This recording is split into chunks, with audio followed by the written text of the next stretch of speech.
Mm.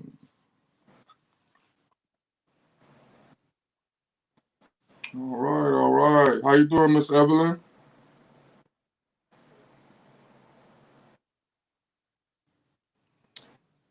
Hello.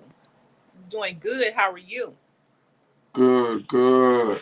Welcome, welcome to the show. We want to invite everybody in. This is the Players Lounge, where we tell the dirty but pretty truth, and we want to welcome everybody in. We got a special guest with us today, Miss Evelyn Wilson. Our topic today is going to be on healing mental and emotional wounds and traumas and how it pertains to relationships. So that will be our topic today. Please tap in with us.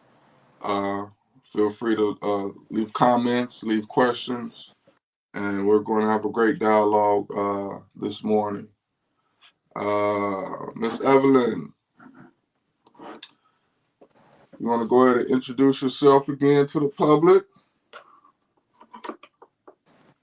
As you can see, I'm Evelyn, and I am a spiritual life coach. I help people um, along their spiritual journey, understanding what they're going through. Um, it's kind of like a spiritual advisor. I am an intuitive reader. I read tarot. Um, I help people with their ascension, along their ascension process. So Mm, all okay. things ascension and spiritual. Okay, that's great. That's great. Miss Evelyn, we're gonna start off with. I think this topic is a heavy topic. It's a topic that's needed. Um, where do you want to start off with this? Because this is heavy. This is heavy. Um, let's start off with this question. What what does healing? What does actual healing mean? I think a lot of people might have that question, like, what does healing really mean? Pretty much healing is just repairing. It's just pretty much repairing, returning to a state of wholeness. You're just repairing and returning to a state of wholeness. So you're repairing your mental state, you're repairing your emotional state, um, from all of the things that we go through in our life journey, along our Right, life path, all of the relationships, all of the situations, circumstances, all of the things that happens to us along our life path that can leave an imprint on us. And we can carry that along with us. And right, healing is a process. It's a process. It's a process, and it's not easy. I'm not gonna lie, it's not easy, but it's worth right, it. It's worth right, it. right. How much do you think childhood um childhood traumas really relate to adults, and how much do you think that plays a part with that? Is that the start? Plays a big part. 'Cause Mhm. a huge part. Um, a lot of pain and trauma we experience can stem from our childhood. I, to me, those are our most vulnerable years because as Mm-hmm. children, we just tend to absorb our environment. We Right. tend to absorb, you know, to the people around, you know, the things we witness.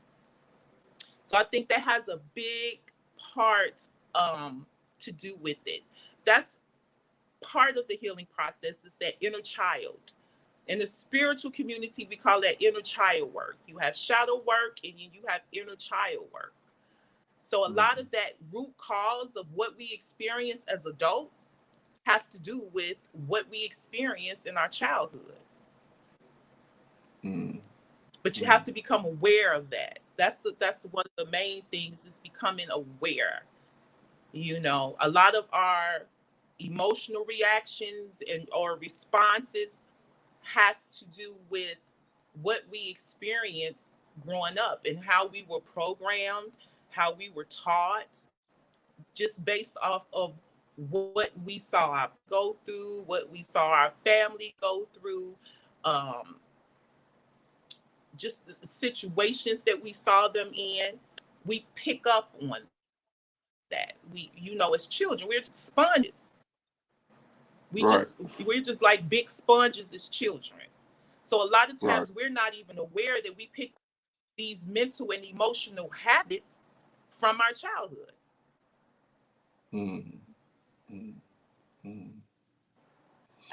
How much is of this is fear based? A lot of it can be fear based. I always say a lot of like the lower vibrational emotions, the heavier emotions like anger and guilt and shame, and I call it cousins of fear. A lot of times we're taught to be fearful, and it's not an intentional thing. A lot of it is not intentional, but that's where that generational thing comes in. So you witnessed your parents and how they dealt with their relationship. You absorbed that, you picked that up. Now you're taking that on as your own, not even realizing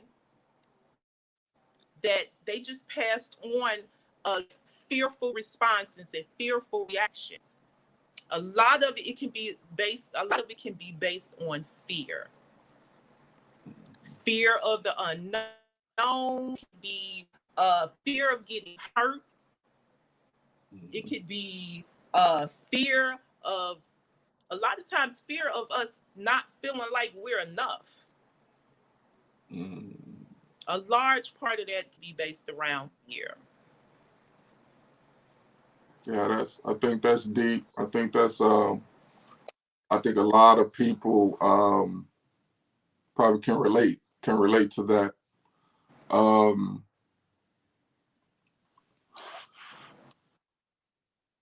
What is the difference, or is it the same? You're talking about healing mentally and healing emotionally. What can that be done together?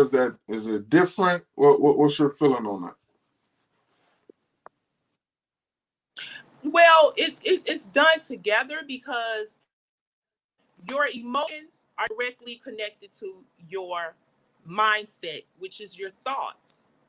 So you have a good thought, you're gonna have a good emotion to go with it. You have a bad thought, you have a bad emotion that goes with it. So your emotions are directly tied to your thoughts, your mindset, your mental state.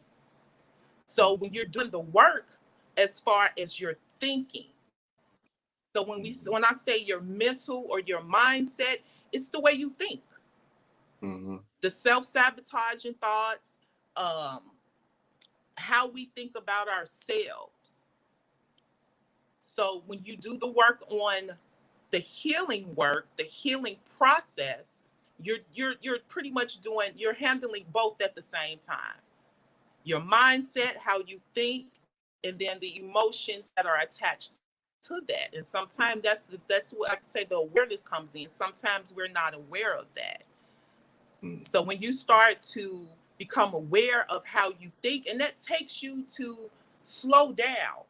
You have to, because sometimes our thinking, we think we're so conditioned to be quick on our feet and think fast, and we got so much doing. One always 5 steps ahead. We thinking about what we got to do tomorrow. We thinking about what we got to do next week, and we thinking, instead of being in the present moment. It takes for you to slow yourself down. However, you do that. Some people use meditation. Um, some people do, some people like to go out into nature to clear their mind. Some people like to go by the water to clear their mind. Some people use meditation, but it takes for you to kind of slow down your thoughts to see where you are. And like I said, sometimes people with the self, that's the biggest thing I see, is the self-sabotaging thoughts. That's where the self-esteem comes in at. Not feeling like you're enough. And then you don't realize that you're carrying that into relationships. Then that's where the codependent thing comes in, and we start to make others responsible for how we feel, when we have to be responsible for how we feel. And the way you do that is to see where your thought process. I think that was a big one right there. Feeling that other people are responsible for your happiness. I think that's a big one.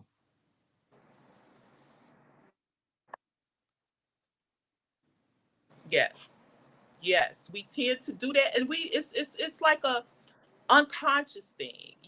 Like I said, it's the programming. You have to step back and see where our mind has been programmed to think this way, or where we've been programmed to behave a certain way. Sometimes we're unconscious that we're doing it.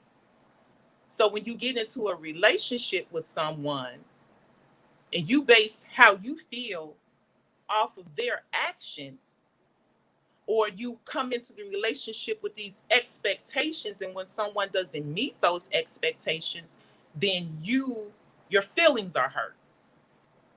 You're not satisfied. This person is making me feel a certain type of way. So the healing process helps you to take responsibility for your own thinking and for your own emotions. You to take responsibility and know that you're the only one responsible for how you think and how you feel.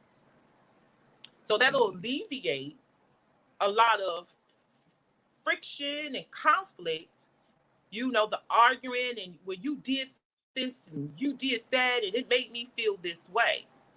So that healing process helps you to take more responsibility for yourself and not put the responsibility on someone else. And like we discussed before, that's where the disappointment comes in. Okay. We've talked before, and I think that a lot of people know they need help. A lot of people know that they have a lot of baggage, they have traumas, right?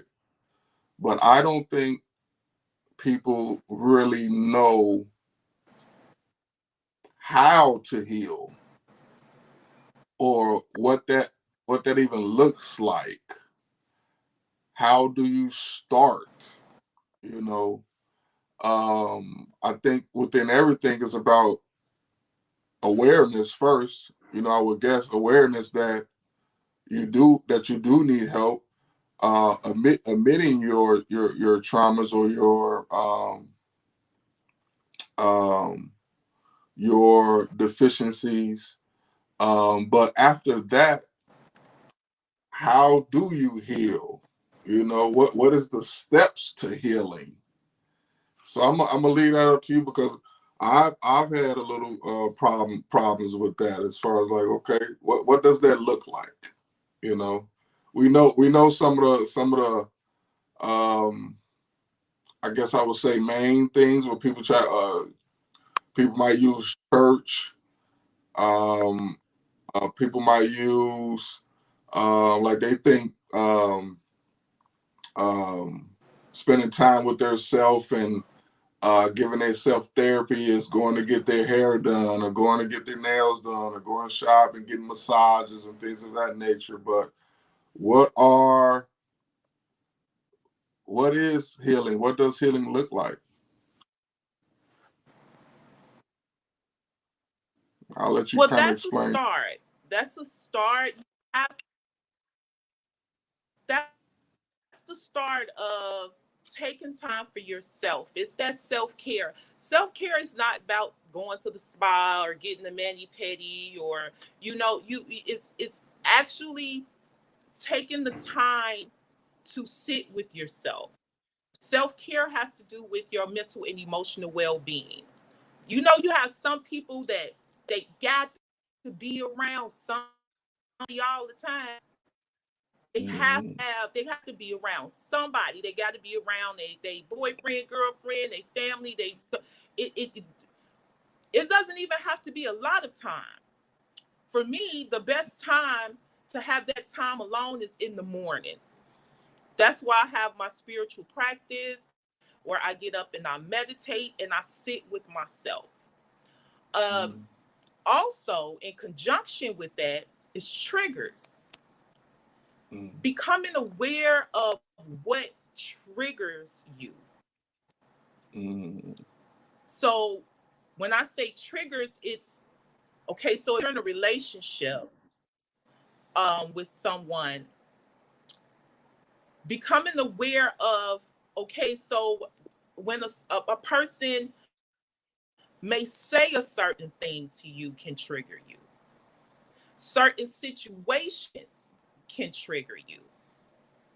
And also, what in conjunction with that is the journaling. I really suggest people write. Get you a notebook, keep it with you. Kind of when you get into a situation or you're in a relationship and you start to feel those heavy emotions, you're angry, you're resentful, write it out. Write down exactly what you're feeling in that moment. Start to write it out, even if it doesn't have to make sense. It don't have to be grammatically correct. It doesn't have to be any. Just start writing. In this moment, I feel. Start to identify. Are you feeling angry? Are you feeling resentful? Sometimes when we feel vulnerable, it translates across as anger because when you feel vulnerable, you tend to defend yourself. So that can come across as being angry. So learning to identify those triggers and learning to identify the feelings. Because sometimes we just use the same words, I'm mad, or I'm pissed off, or I'm angry. But it's more underneath that anger.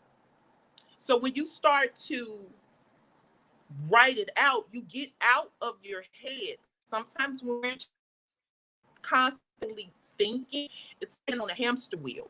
All you're doing is just your thoughts are just swirling around in your head.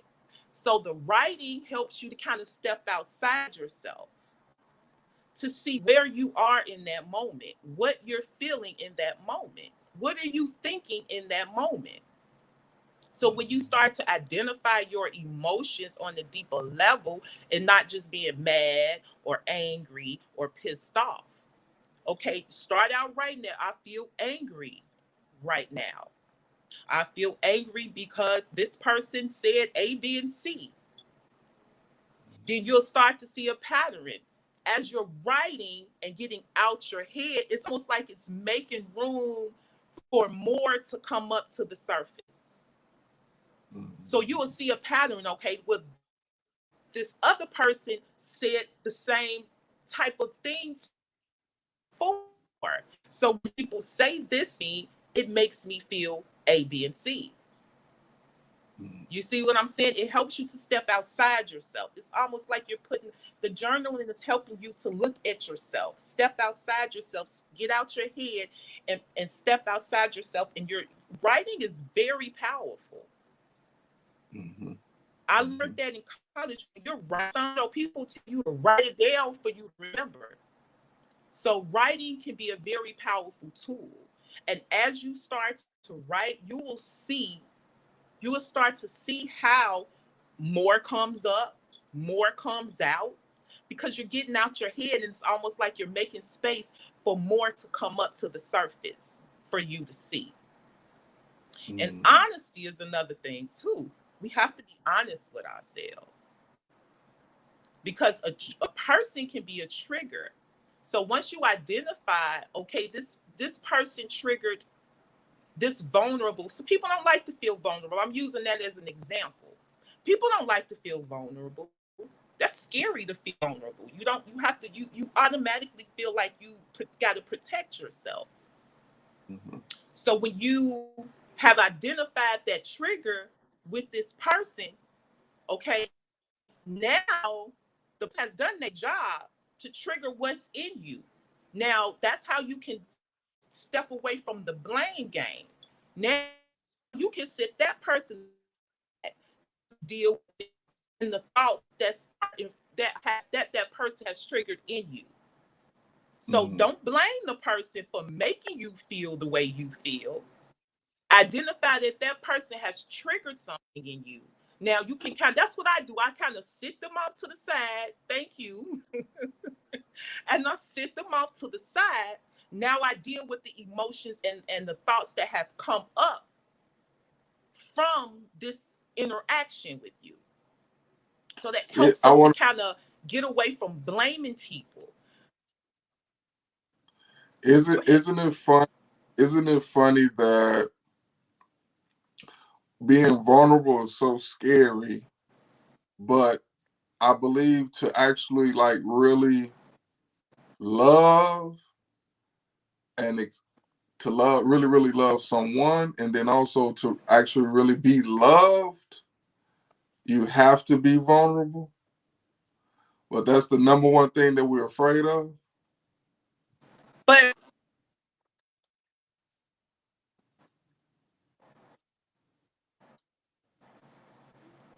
remember what you said about the fear. It's a difference than being vulnerable from a fearful state, but being vulnerable from a healthy, trusting state. Right. It's a difference.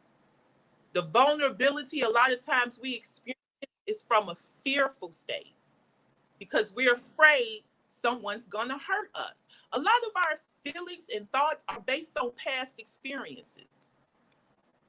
It's based on what we have experienced in the past. But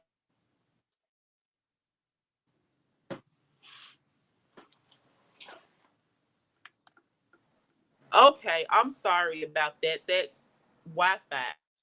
Okay. But as you go through the healing process and you start to go through that process and it gets easier the more work you put into it, it's okay to be vulnerable. Come on. Okay, there we go.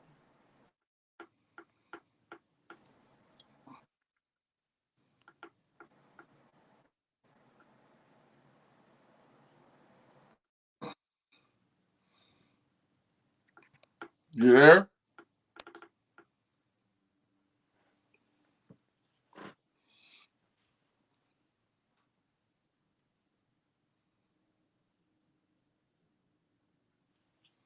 See if we can get our guests back in. Bear with us just for a minute.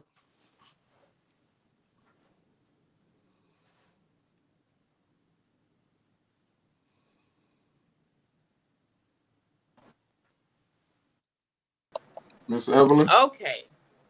There we go. We had to wait for it to connect back. Okay. You back with us? Can you hear me? Yes. Can you hear me? Okay. But yeah, that's the difference.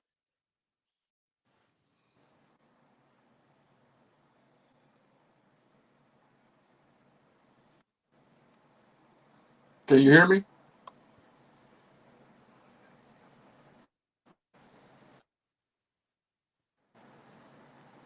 It's breaking up. Can you hear me? It's free. Okay, there we go. I can hear you now. Okay. So yeah, go ahead. Okay. Okay. But that's the difference. Being vulnerable from a fearful state or being vulnerable from a trusting state. You do have to be vulnerable. But is that fear based, or are you in a state of trusting? Do you trust? Do you, it's more so like trusting yourself to know that, trusting yourself to be aware that when those feelings comes up, and not saying it's gonna go away. The healing process is not to make nothing go away. We have to go through these experiences, but it's the mental and emotional intelligence and how we navigate through the experiences in the relationships. So the vulnerability is okay, but a lot of times we're being vulnerable from a fearful state. That's why we do kind of that fit. We kind of feel like we have to protect ourselves. What would you say, going back So to what I said? that's the Go ahead. no, that's the part. That's why I said it's not easy. It's not. I always tell people healing is not easy at first. It's not easy, but the more work you put into it, and the more you're more consistent you are with it, the easier it get. So when feelings first come up, you can catch it right when it comes up, and then you can kind of change gears instead of waiting until it done snowball into something so big it just explodes it all, right in your face. So that's the thing, helping to navigate through it. It's not going to make anything go away. It's not going to make all the feelings and nothing go away, but it's to help you to navigate better through your experiences. Give me so that was one you just got through speaking about journaling. So can you follow up on that and give us like your top 5 or 6 things after journaling, other things that you would suggest to help people start with their healing process? Some other things that you would suggest. I Um, suggest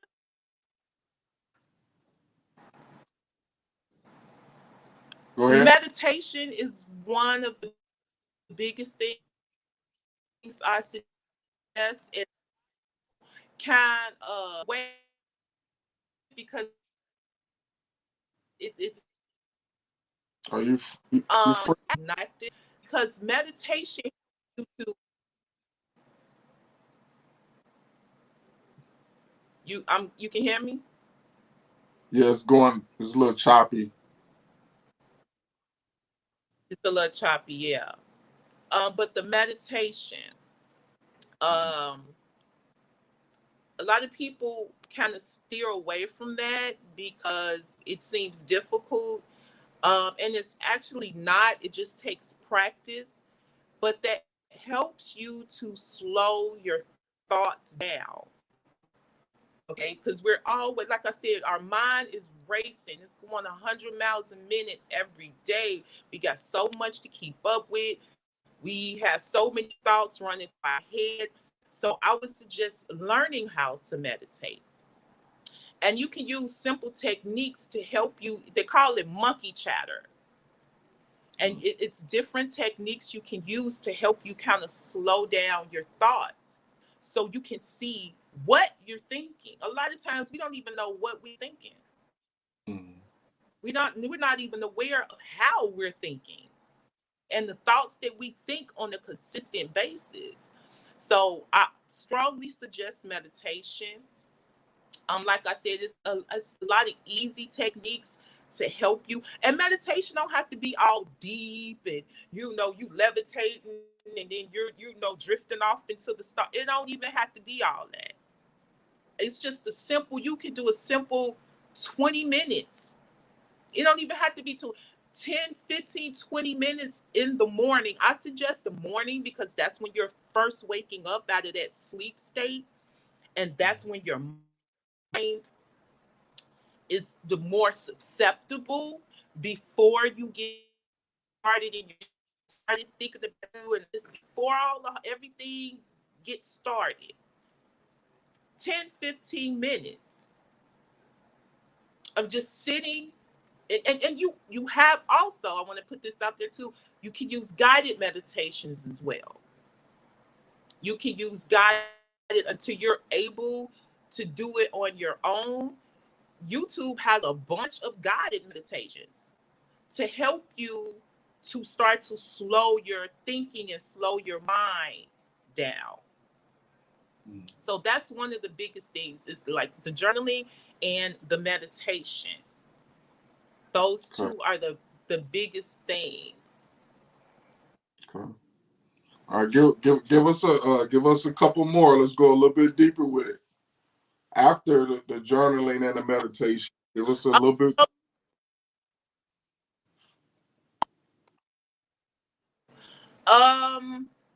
Let me see. So with the journaling, now you do have, I'm trying to see how to put this so it doesn't throw people off. I do part of my healing process. What I've done is called a releasing ritual. So a lot of times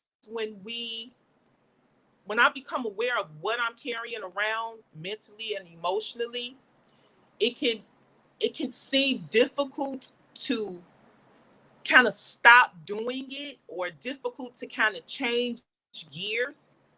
So in order to release it, because these like emotional, even though it's not tangible, your emotions and your mental, your mindset, tangible, we can't feel it, it's still real. And it still leaves an imprint in our auric field. A lot of people are aware of the energy aura. Okay.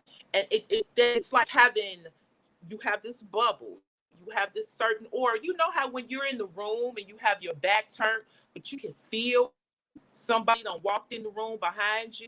That's because you're picking up on their energy. Your aura is picking up on another energy has entered the room. So when we go through traumas and pain and heartache and all of the things, it leaves a vibrational or energetic imprint on our mental and our emotional body. It's a non-physical. This is all the non-physical part of ourselves. So that's why I said the self-care is good as far as physical and the spas and having your alone time. But then to go deeper, you need to deal with the non-physical part of yourself. And that's your energy, which consists of your mindset, your thoughts, and your emotions. So I do a thing to where when I feel like it's difficult to kind of work through certain emotions, I will write out how I'm feeling, whatever that's feeling. A lot of times we can write out things that we can't say with our mouths because it's so personal and it's so intimate that we can't bring ourselves to say it. So sometimes it's easier to write it out and to go through. And the ritual is scary. It's nothing like, what people may assume that it is. It's just a process. It's just a course of action or steps taken. So I will write out how I feel when it's deep. When you start to do it, you can feel how deeply something has ingrained itself in you. So when it's deep like that, in order to help me to kind of release it so I can continue on with the healing process, I will write it out, my most intimate thoughts and feelings. And you can rip it up and throw it away, or you can take it. You can do what? You can do what? And let the air blow away. Take it out so you can burn it, fold the paper up, and what you wrote, you can get something like a fireproof dish, and you can burn it. And that symbolizes you energetically releasing that trauma, releasing that pain, releasing that hurt. So you're going through the steps. It's our mind, it's almost like a reprogramming and reconditioning our mind. You're going through the releasing. So it allows the mind to kind of almost kind of settle down. And your mind is thinking, okay, we have let this go. So now the healing process can continue on. Because what I found to happen with myself and with my clients is that sometimes hit brick walls, because sometimes we done suppressed it and pushed down that trauma and that hurt so much, and it's so deep that when we get there, when we get to that point, it's so deep, and it feel like us almost like literally like hitting a brick wall, because it's been so deeply ingrained in us. So that's why I tell people, when you leave toxic relationships, just because you leave a toxic relationship don't mean that you're done with that energy, don't mean that you're done with those emotions. Just because it's not in your physical reality or in your physical environment no more, don't mean that you're done with it. You're still connected to it on an energetic level. And that's the trauma, that's the heartache, that's the pain, that's the thoughts of you carrying over into another relationship, of that not trusting. Well, I know this person is going to probably do the same thing they did, when you don't even know if that person is going to do anything that they did. So the whole thing of going through, I call it a ritual. That's what it is. That's what it is. And then that way, now it kind of breaks the ice. That's what it feels like it does for me. It breaks the ice. So now when you go back in to face those emotions again, it feels a lot easier. Because it's almost a process, and write it out and then you're done. Sometimes you have to work. That's why it takes work, consistency, being persistent, because sometimes you have to deal with the same emotion or deal with the same situation or the same relationship multiple times. It takes you going back to the drawing board. Okay, that feeling's still there, that feeling's still coming up, but it's with a different person now. So, okay, now you get back in your journal and you get, okay, so now I'm still feeling this way, and I'm still feeling vulnerable, and I'm still feeling attacked, and I still feel like I can't trust. But as you do the work, I promise you, as you do the work, you're gonna start to see the process. It's little steps. That's why it's a process. It's actions, it's steps to it. But you have to put the work in. You have to put the work in. I was talking And to I some, also suggest that. I wanted to say I No, was go ahead. You was talking to someone. talking to someone the other day, and they actually are going, I guess, going through the process now of their healing journey, and they were saying something to the effect of that they feel like they have to, like, damn near like kill that person, um release that person, kill that person, and like be almost reborn to a certain degree.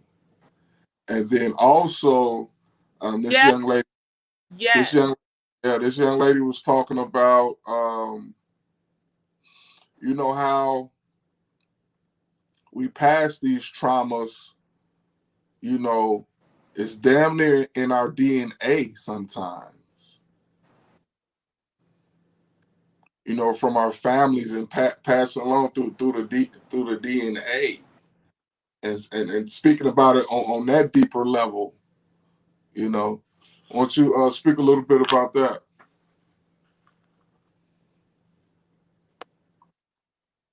that well, going back to the first part where you said she felt like you almost like you have to kill that part of you off, Hero, it's a card called Death and Rebirth. It's like dying to the old way of thinking, dying to the old self, the old outdated self, and being reborn to this new version of yourself. So it is such thing as the part of the process is called death and rebirth. When you start the healing process, you to die. Because really involved with that is the ego. The ego has a lot to do with that.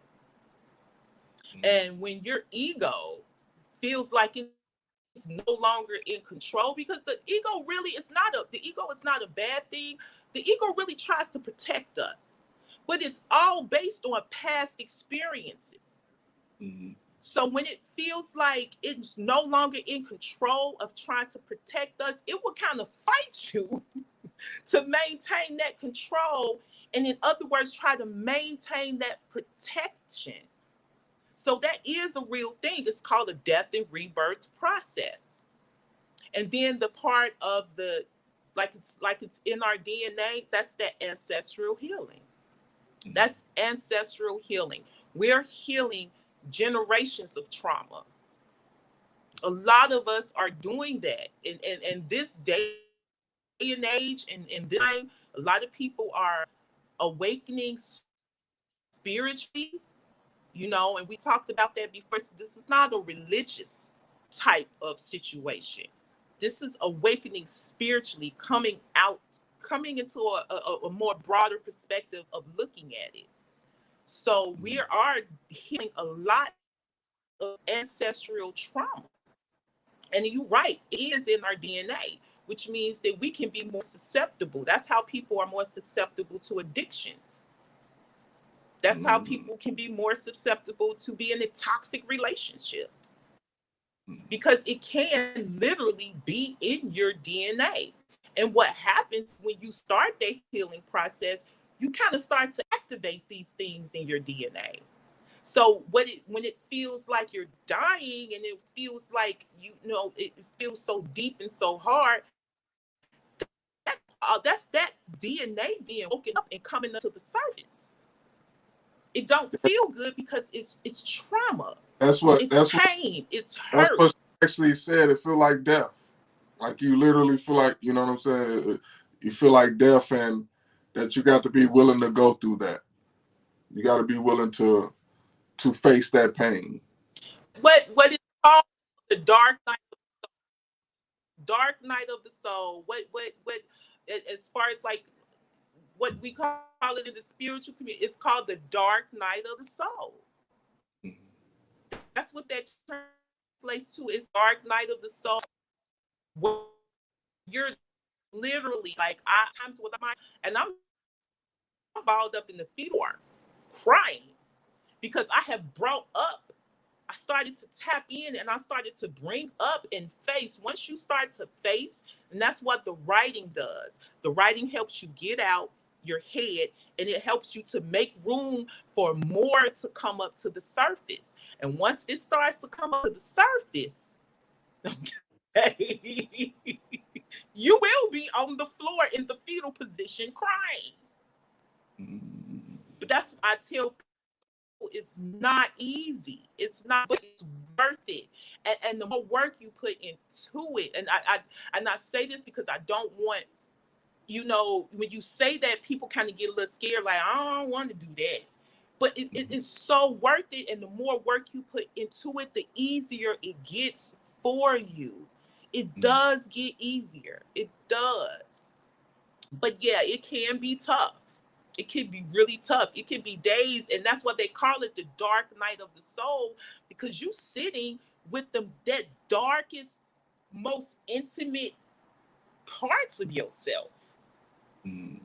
This is not the everyday self, getting up, going to work, going to the grocery store, paying your bill. No. This is not deep. That part of yourself. That's deep. That's deep. I want to speak on a topic that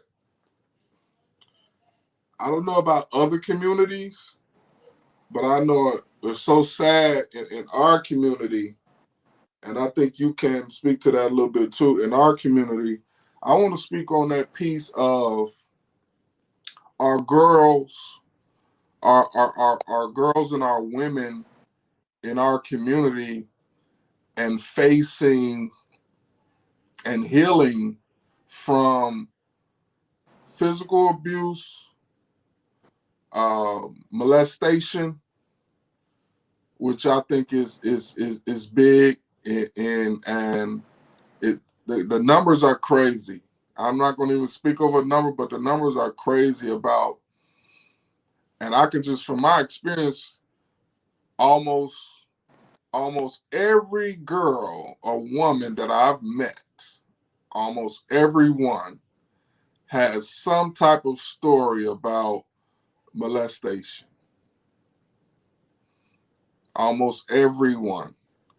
And that's so sad and deep. I want to speak on, can you speak on that about like what that does to a female, and then also how to try to heal from that? I know it's deep, but I want you to speak on that a little bit. Yeah, when it comes to that type of healing work, and I like you said in our community, I know people don't believe in therapy or counseling, but that can be really that can be so damaging that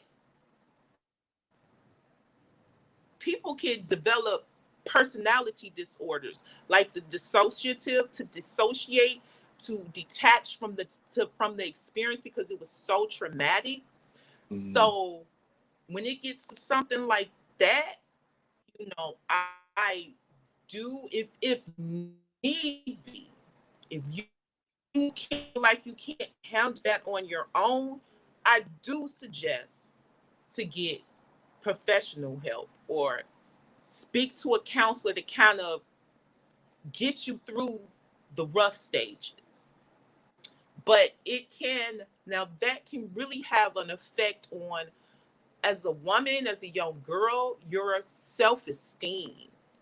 To me, that really, really affects your self-esteem. Even though it's not anything that you did wrong, it's not anything that you caused for yourself, it can have such an impact that you don't feel worthy. Period. Period. You don't feel worthy. You don't feel, it starts to make you feel like you're not deserving of love. You're not deserving of being in a healthy relationship. That type of molestation, and you're right, the numbers are high. Um, it seems like it don't really go down. The numbers really don't go down. Even in our generation, it's a lot of people that experience that growing up, and people don't want to talk about that because that can be embarrassing. That can be truly embarrassing, especially as an adult, not just as a child.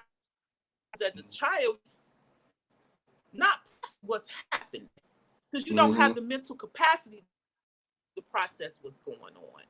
But as you get older and not addressing that, it can develop into other things. You can't have a healthy relationship. You don't have a healthy relationship with yourself. You you have people chronic depression. It can develop into that. It can get so deep, like I said, it could develop into personality disorder. You Mm-hmm. start to create a whole nother personality that you feel like is strong enough to handle things. The person who was molested and who was violated, that person gets pushed back. That part of you gets pushed to the background, and you create a whole new person that you believe is strong enough to be able to handle certain situations. That can really, really hit deep. That can really hit deep. And things like that, like molestation and rape, I do suggest, if you feel like you can't heal, like start the healing process or go through the healing process by yourself, I do suggest that you find help, not just somebody to talk to, but somebody who's going to really help you process what happened to you. Because when it comes to things like that, that's the first thing you have to do. You have to process what happened to you. Because you still, that little inner child in you is still scared and afraid. And because you have not faced it, and now you're an adult, you haven't had a chance to even process what happened to you. So those that can really, yeah, those are some really deep and strong ones. Molestation and rape. Those are the ones I truly do suggest that to start you out, at least to find some reliable and competent help to help you process that. And so you can start to heal from that and be okay with it, because you, like, it can be so suppressed into our unconscious, our subconscious mind, that some people will even totally forget that it happened. Because that's our way of, that's the body's way, that's our mind's way of protecting us. Because like I said, they can be so traumatic, people can have a mental break. You know, so yeah, those types of things. And even with you know, people I come in contact with, I'm honest, like when you are experiencing something like that, that's not my area of expertise. You know what I mean? That's not my field of expertise. That you start by going to get some type of therapy or some type of counseling, because those things can be really delicate situations to deal with. Yeah. Not that it's your expertise, but I know that you know a lot of people that went through it. How do you think that transfers over to their sexuality?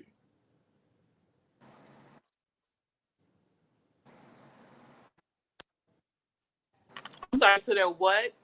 To their sexuality.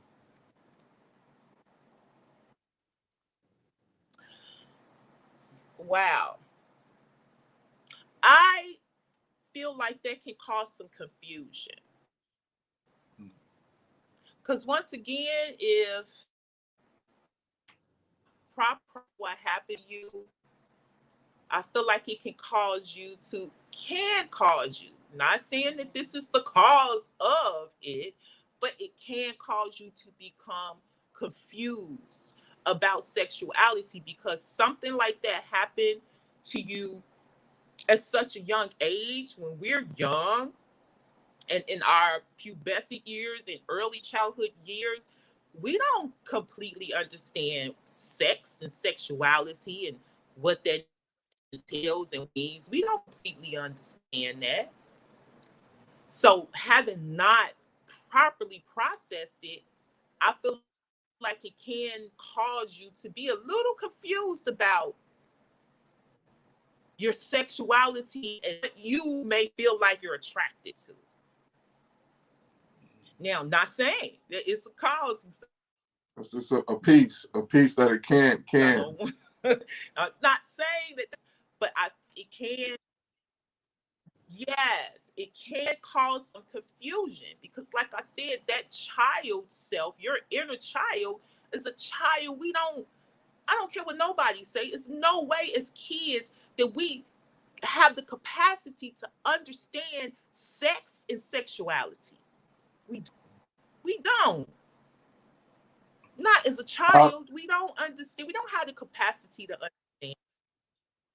What do you feel about? I think I've noticed that it can go. So when you it can go a couple of different ways. Like I didn't see it where it can go where the person becomes really promiscuous. I didn't see it where the piece that you're speaking about, where They're confused with their sexuality. I done seen it go other ways where sex now can become a weapon, or can in reverse where it's not fun now. It's not enjoyable. So I can seen it go different ways, especially the promiscuous part. You know.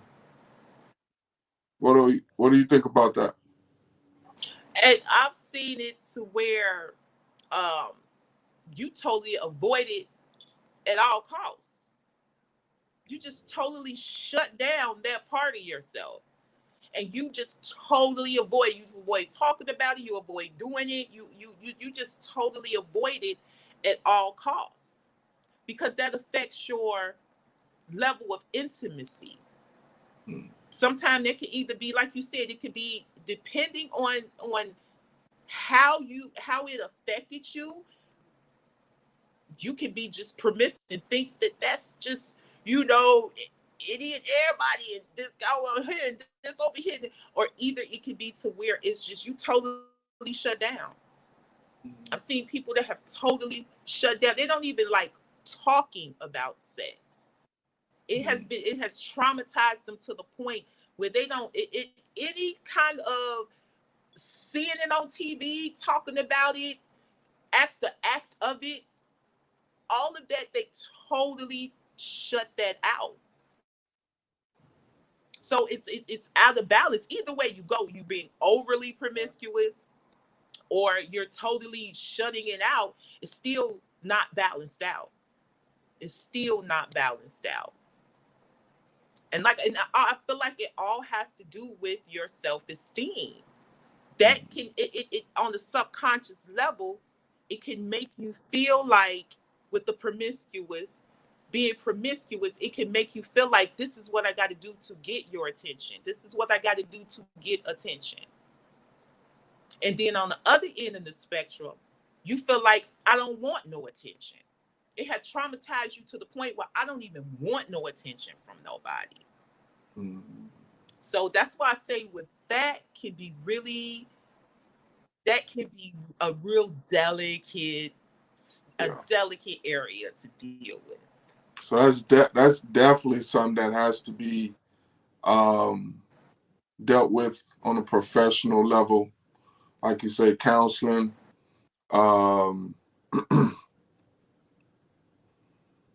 What else did you suggest with that?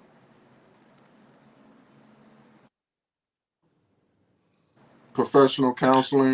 No, I just suggested that, like, therapy. Therapy, professional therapy. Counseling or some the therapy. Yeah, and having and I say that's not my area of expertise, because if I have not been through that experience, then I can't relate to you on the level that will be able to help you. Right. I haven't, if I haven't been through it, I'm not gonna sit and pretend like I can help you. If I can't relate because I haven't been through that experience, either at all or either to the extent that you have, then I would suggest you go. And that way you can get help. A lot of times they have support groups for that. And when you're with other people that have experienced the same thing you have, it'll help you to kind of soften up and open up so you can receive the help. And so you can receive the support and the help that you need to start to heal from that. That makes a big difference. Because a person who ain't been through it, how can I help you heal when I can't even relate to the emotions, just the emotions alone that you could be feeling. Right. So a lot of therapists and psychiatrists and psychologists, they can suggest support groups for that. And it's other people there that have had the same experience as you had, and they can help you to start to heal or help you to cope just not even the healing, it's just coping. Just bringing, sometimes people, that's why I feel like people can shut down on the other end of the spectrum of shutting down. Just recalling the memories of it is difficult to cope with. So that's why I say that type of trauma can run so deep. And so when you do get that help, like I said, they do have support groups where other people have been through the same thing, and they can help you in the way of, well, this is what I did to help me get through it, and they can suggest it to you. Let that me can ask be you, really difficult and uh, delicate. yeah. Let me ask you a question. Just like drug addicts, you know, in a 12 step, they say you have to change people, places, and things, right? First is admitting, right? Being aware and admitting that you have an issue, and then one of those steps is changing people, places, and things. How do you think that relates to not addiction, but in your healing journey? Because what I see too is like, you know, a lot of your traumas comes from your family, right? Again, when you was a kid, it can come from your mom, your dad, you know, your family, your uncles, whatever the case may be. But uh, it's passed on mostly through your mom and dad, or your family unit, right? So in drug addiction, they say people changing people, places, and things. I know a lot of people who are trying to heal when they're still connected with those same people. And I think that can hinder a person's growth or their real healing process when you're still intertwined in that same way with your family, with your dad, with your mom. You know what I mean? What do you feel about that?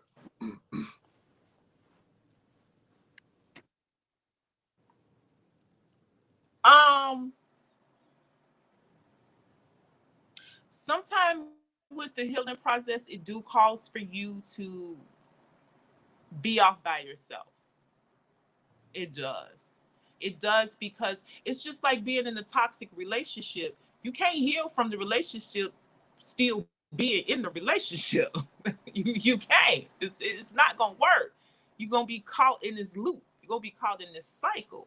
And for some, it does call for you to kind of separate yourself, like a temporary separation from people, like you said, be it your family, and that's why I say that can be difficult, especially when it comes to family. Now, if this is like an intimate or romantic relationship, it's a little easier to kind of detach yourself and be off by yourself. But when it comes to family, that can be a little bit more difficult.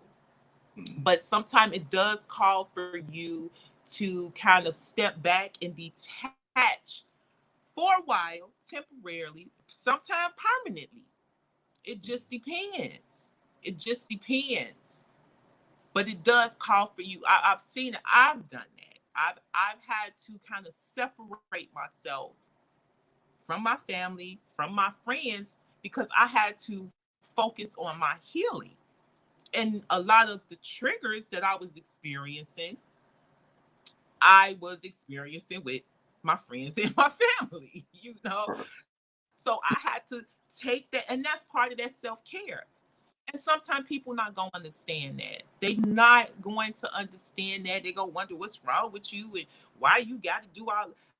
But it's part of that self care.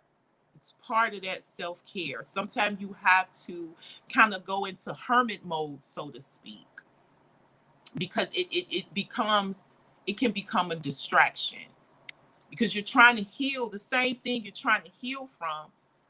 It's the same thing that's still right in your face. So it can make you feel like you're not even making no progress. And then sometimes people just give up on it. They just give up on healing. It's not working. They feel like it's not working.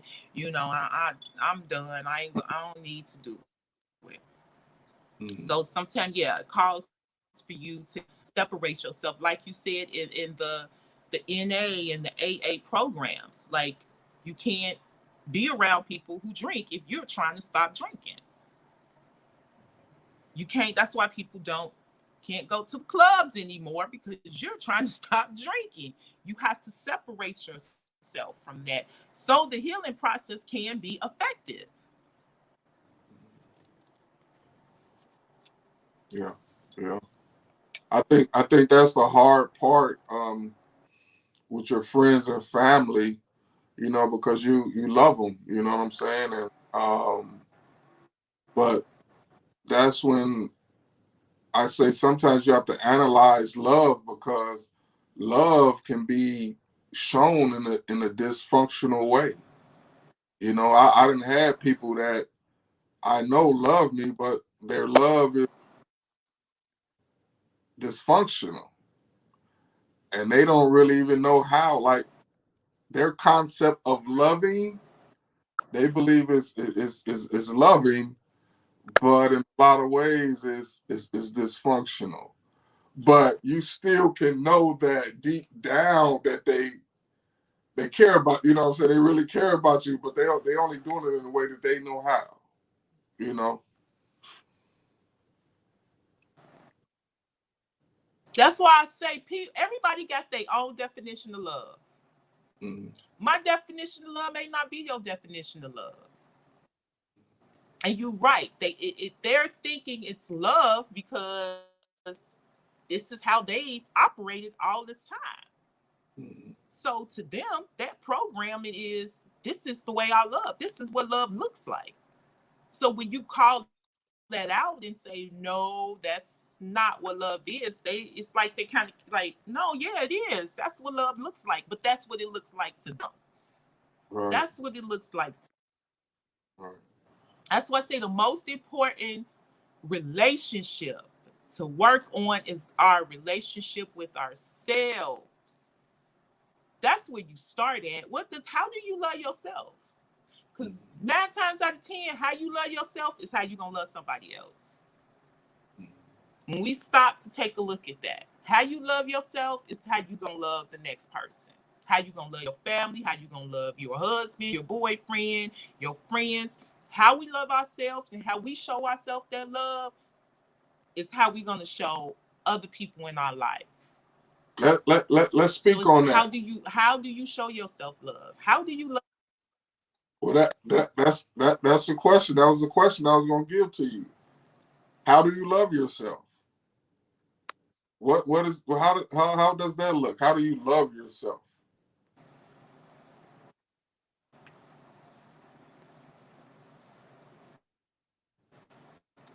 Hold on, I can't hear you. It's breaking up. Hold on.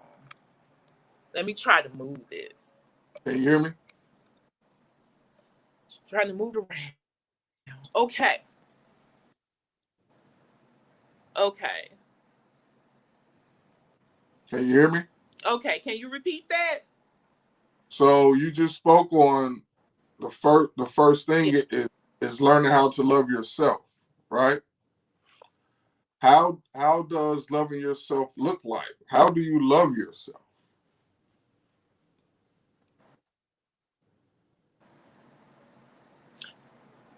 That is, to me, in the healing process, you become aware of that. When you have to face your own emotions and your own thoughts, that comes revealed. It gets revealed to you. And you start to see your own, that's that self-sabotaging thoughts, how you feel about yourself, how you think about yourself. And to me, in the healing process, you become aware of that. You become aware of how you show yourself love, how you love yourself, and what that looks like to you. Sometimes we don't stop to think about, it's people easy say, I love myself. I love myself, but no, do you really?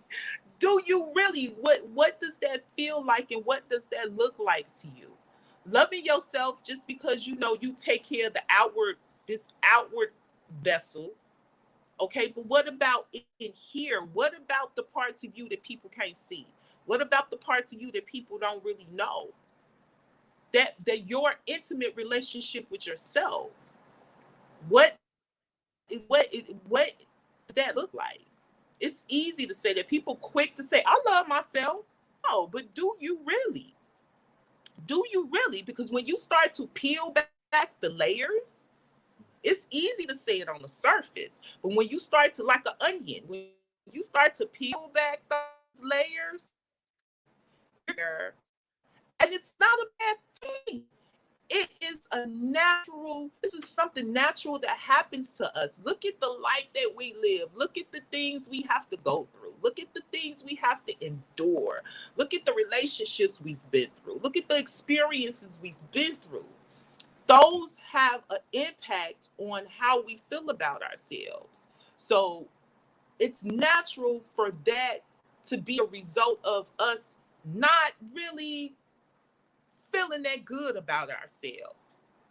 We have, in combination, we have people that have instilled guilt in us and instilled shame in us that cause us to not feel good about ourselves.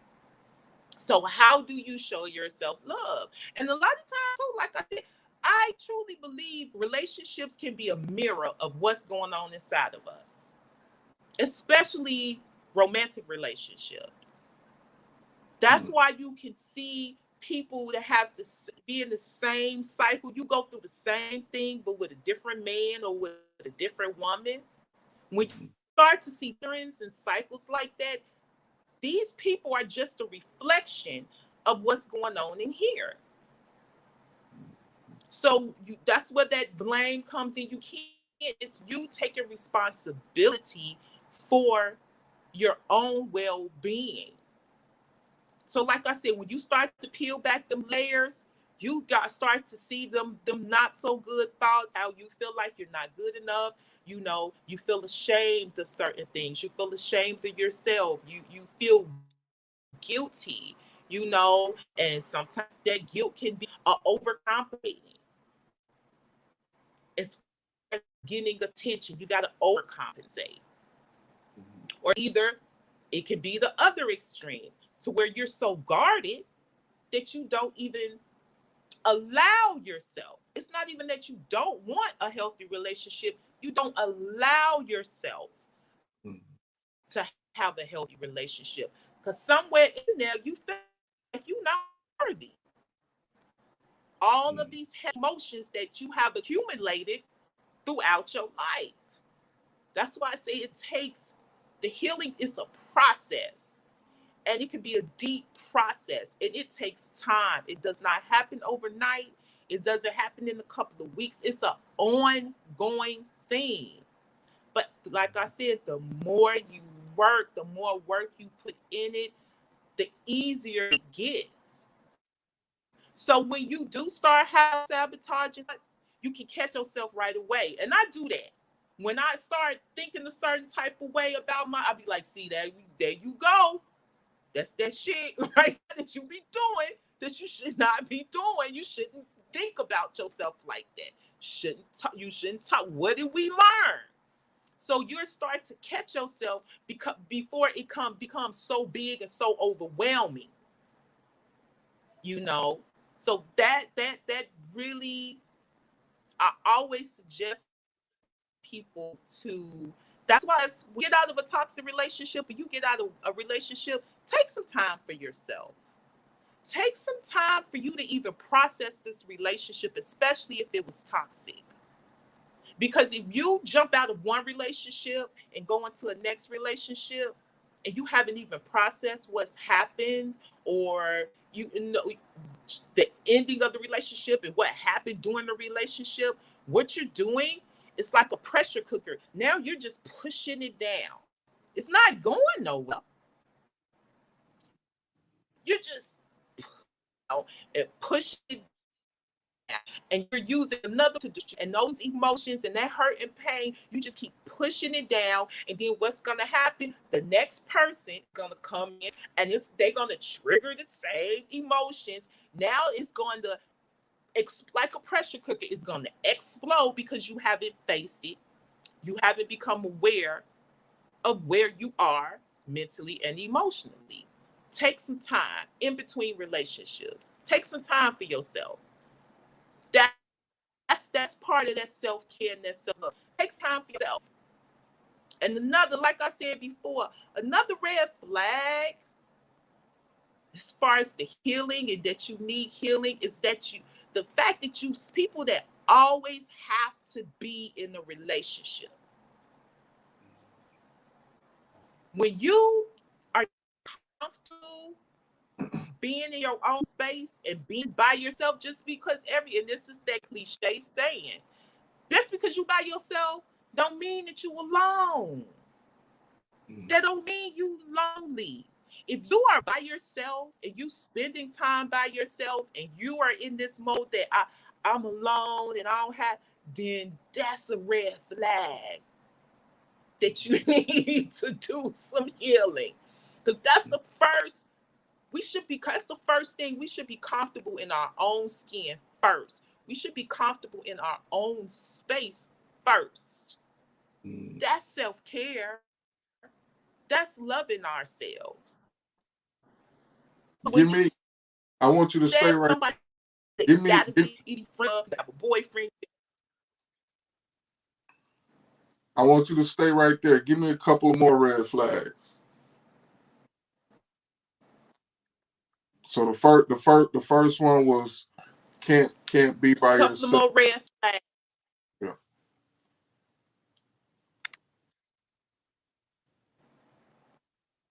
They can't be by yourself. Let me see.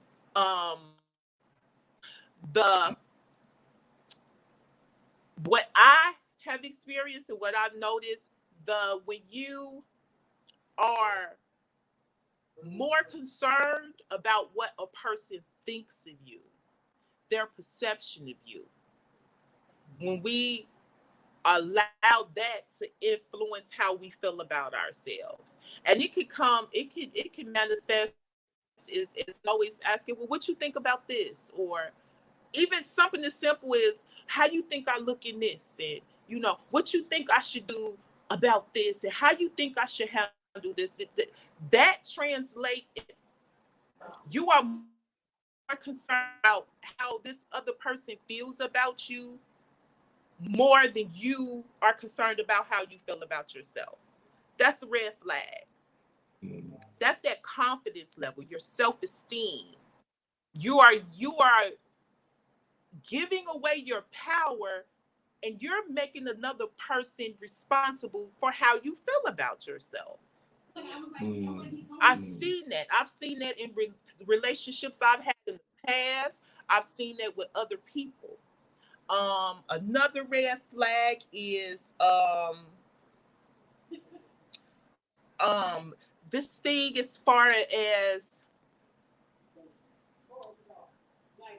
approval. I think that's the word I was looking for.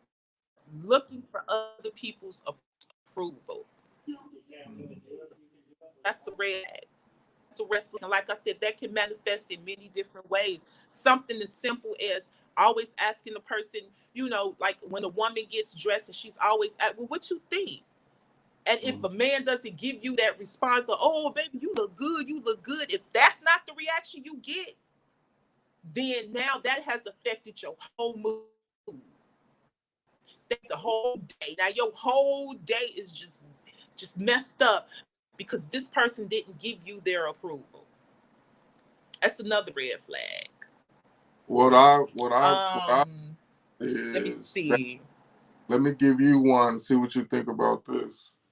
That famous wall. We always speak about that wall. Everybody got a wall up, right? I've experienced this, and it's so crazy.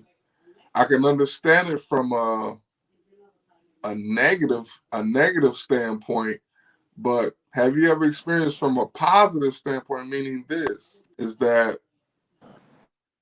you can be dating someone and you're actually enhancing them and making them better, and they got a wall up even against that, where they afraid to eat to receive goodness. Have you experienced that?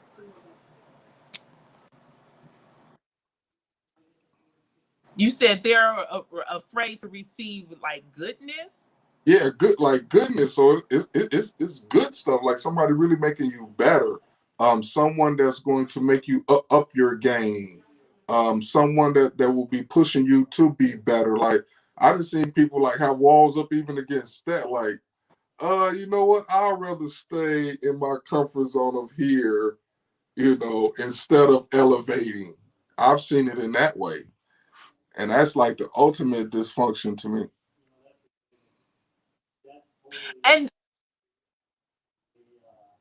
yeah, now that part, now that, like you said, that comfort zone. They have been in this comfort zone of, first of all, some people aren't used to that. Some people aren't used to being with someone that compliments you, motivates you, trying to bring you, to the next level or to a higher level. Some people just they're not used to that. And that's a good word. Those are good words to use. They're in this little box, they're in this little comfort zone. So when you have not, when that has not been your experience, and when it does come into your experience, you don't recognize it. You don't recognize it for what it is because that has not been your experience, you know. And also too, it could also have to do with a person's self-esteem. Mhm. When a person got low self-esteem, it's difficult to receive. It's difficult just to receive a simple compliment, let alone somebody trying to motivate you and elevate you. When your self-esteem is low, when your self-worth, what you feel like you're worth, what you're worth, when you are not aware of that, that's unrecognizable to some people. They don't recognize, they don't know how to react or respond to that because that's not, I'm not you, that's foreign. It's like foreign to them. That So is it's they can't, that's why they can't accept it. that's one of the I can just speak on it from a man's standpoint. That's like one of the weirdest, craziest things that I've experienced. Um, coming into a young lady's life, and you you can make her better. You see her where she's lacking. I think that's what a man's supposed to do. You can see where a young lady is lacking, where her needs are, where you can see her talents, right? And for me, I believe a man's job is to recognize those things and help, lend help, push, motivate. Um, Also acknowledge her talents. That you acknowledge her talents, and to help her ascend. You know, help her elevate. Um, Also, I didn't seen people that got goals, right? To say they got goals that they want to accomplish, and you zero in on that and try to help them push to their goals that they say they want. And them having a wall up against that and afraid of that. That's one of the hardest and the most dysfunctional stuff I didn't seen as a man. That You it, said it, they're afraid, they have goals, but you said they have goals, but when they not taking the steps or taking action towards them goals. where their goals, they speak about their goals, but you really Yeah. come in and okay, if those are your goals, okay, I'm gonna help you push you to those goals.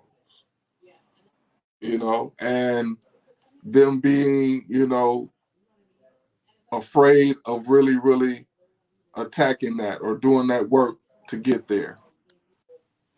But yeah, that's just from a man starting to do experiencing that Hold has been.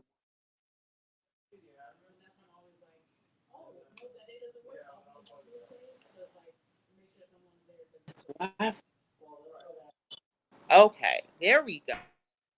There we go. There we go. Let's go over here.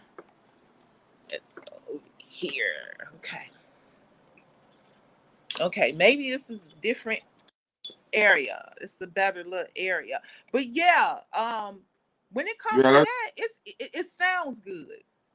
It yeah. sounds good in your head. It sounds good. I want to do this. I want to do A, B, and C. It sounds good, but to actually start to take the steps, that's the scary part. That's the scary part. And some people, is scared. So when you scared, you tend not to do things. You know what I mean? But that's part of that self-esteem and that self-worth. You know what I'm saying? Do you feel like you worthy of this? Because, you like I said, it sounds good coming out your mouth. It sounds good coming out your mouth, thinking about it and daydreaming about it and dreaming about it. It sounds good until it's actually time to take action. Then that's the scary part, because some people are afraid of failure. Some people feel like they really not worthy of those goals that they want to accomplish. I, So it could be a combination of things. And then I it's think more scarier when you have another person pushing you to do it, mm, because you pushing them out their comfort zone. That's scary. That's scary. I think too it's the responsibility of it too.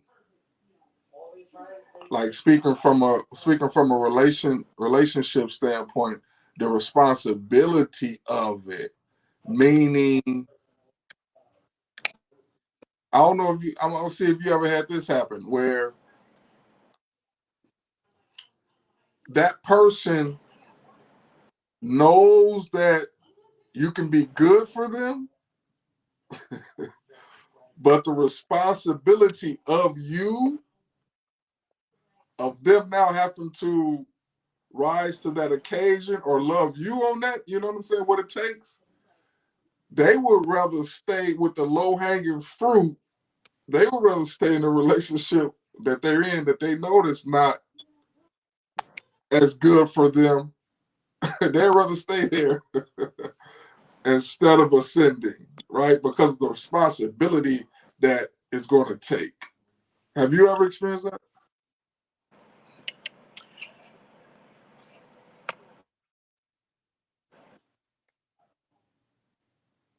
Yeah, and that's an intimidation thing. Some people get intimidated. Sometimes our personalities can Mm, be a little too strong for some people, mm, and that intimidates them.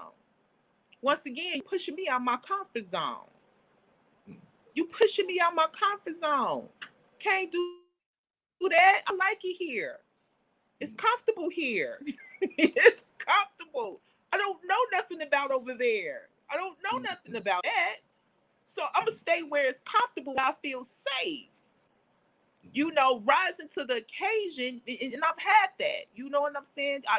The it, my personality can be, I wouldn't say aggressive, because I don't feel like I come across as aggressive. I really try to be respectful, especially when it comes to a man. I really try to be respectful, but it can be intimidating because you're very intelligent. You're actually taking steps towards the things that you want to accomplish in life. So it's they start to compare themselves with you, and they see I'm not there. So that means I got to put the work in to get there to where you are. No, I'd rather stay over here. It's a little bit easier to stay over here. It's easier. Coming out your comfort zone, that's scary. That is scary. That's scary. We all have experienced that on some level, whether it's going for that promotion or that job at work or in a relationship. That can be real scary. And they miss out on the opportunity at the same time. You know what I mean? They do. They miss out on the opportunity to really elevate themselves and bring themselves to the place to where they really want to be in life. You can't force nobody. You know, you can't make them do it. I think that's You can't make them do it. Yeah, I've experienced that. I think that's the ultimate dysfunction.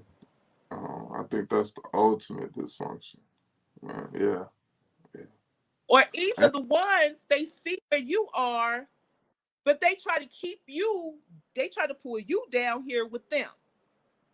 No, I'm not coming down there with you.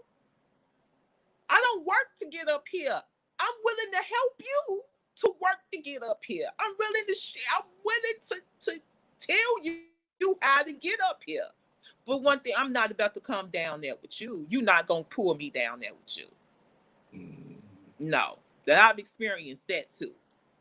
No, we're not doing that. all the work I done put in, you know, and that's the thing. It's like I can show you. I can show you what to do. I can show you what to do. Just trust me. Just trust me. Trust me.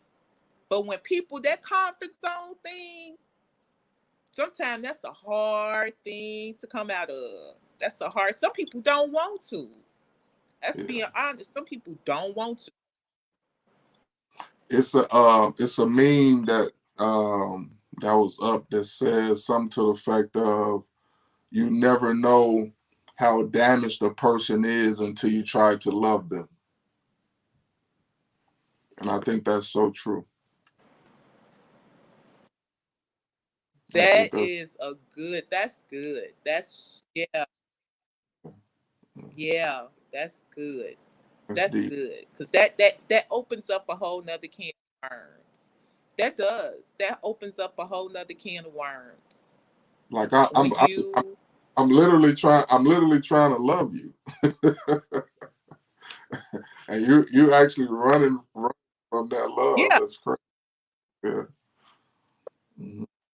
Because unrecognizable. They ain't never this type of love. They've never experienced that, and it's unrecognizable. They don't know, and like you said, they in their mind they feel like they can't live up to that. So in order to protect themselves from being embarrassed, from being hurt, from being disappointed, it's easier to stay where I'm at. It's easier because I don't know what that's gonna turn into. I don't know what that's gonna be like. Stay right there. You just said them being disappointed, but I think sometimes on the other end of them being a disappointment to the other person. Them actually being a disappointment, you know, to the person who's trying to really love them and show them. So it go both ways. Yeah, that's deep. That's deep. Yeah, because that other person, the person that's trying to love you, this person can see the potential in you. That's what it be a lot of times. We can see the potential in you, and I'm trying to help you bring that up to the surface and work with that and build on that. But if they don't see the potential in themselves, then it's not gonna work. It's not gonna work. And I think that'd be a lot of, on the flip side of that, a lot of us that do that, we see the potential in you and we be trying to bring it out and help you build on it. Let me show you what I see in you. You know, and then sometimes we tend to kind of, I wouldn't say overcompensate, but sometimes we tend to give a little too much because we want you to see so bad. Like, you can be a bad motherfucker out here. Let me show Mm, you for mm, real. mm, And then us together, come mm, on. mm, But like I said, when people, that comfort zone, that's their safety net. I'd mm, rather be safe than be unsure. A lot of people would. mm, The fear of the unknown. And I think we mentioned that before. The fear of the unknown. mm. That's that They, having they don't even, healed. they don't even realize that's where the power is, though. You know, that's where the power. That's where the enlightenment is. That's where life is. Because they got a saying That's when the too, creation happened. right? But they got another saying. They say, the comfort zone is safe, but nothing never grows there. So it's no growth You see, in yes, yes. That's Mhm. that's so true. That's so true. That's why I say that's like you said, that's where you see the damage that has been done. And as when people have not healed and they not even aware of the damage, they think that's just who they are. No, you're damaged. You're damaged.